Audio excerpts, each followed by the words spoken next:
Компания «Мегаком» стала партнером Министерства образования и науки. Сегодня генеральный директор крупнейшего мобильного оператора в стране Акылбек Джамангулов и статс-секретарь ведомства Джапаркул Ташиев скрепили свое сотрудничество подписями. Меморандум этот означает, что теперь компания «Мегаком» будет внедрять в учебных заведениях проект «Цифровая школа». Целый год специалисты трудились над моделью такой школы будущего. Теперь настало время воплотить идею в жизнь.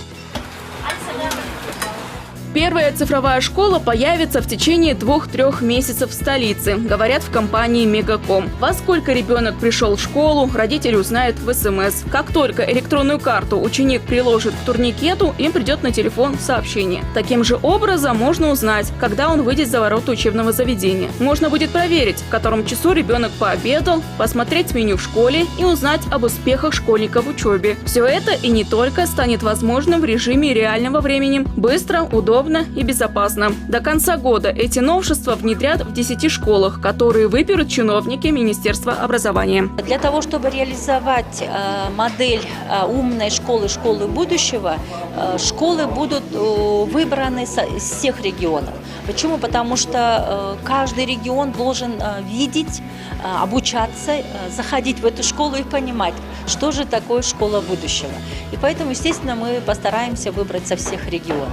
Сегодня модель проекта презентовали журналистам. Мы не забываем о социальной ответственности бизнеса, говорят в компании «Мегаком». Поэтому крупнейший мобильный оператор усовершенствует эти 10 школ за собственные средства. Серверы, турникеты, обучение учителей. Займется проектом технический персонал компании. За хранение персональных данных будет отвечать Министерство образования. Единственное, какие-то мелкие расходы оплатят родители. Например, выпуск электронных карточек или браслетов. В Министерстве образования подчеркивают, мамы и папы поддерживают этот проект. Качество образования станет лучше и благодаря тому, что станет возможным проводить вебинары для учеников из регионов с преподавателями столичных школ.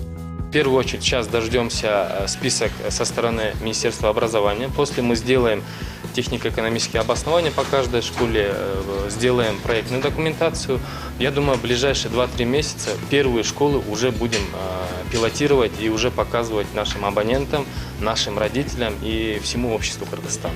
Мы будем тратиться на определенные видеокамеры, фиксаторы по каким-то техническим вещам мы будем финансировать, а остальное будем делать своими ресурсами.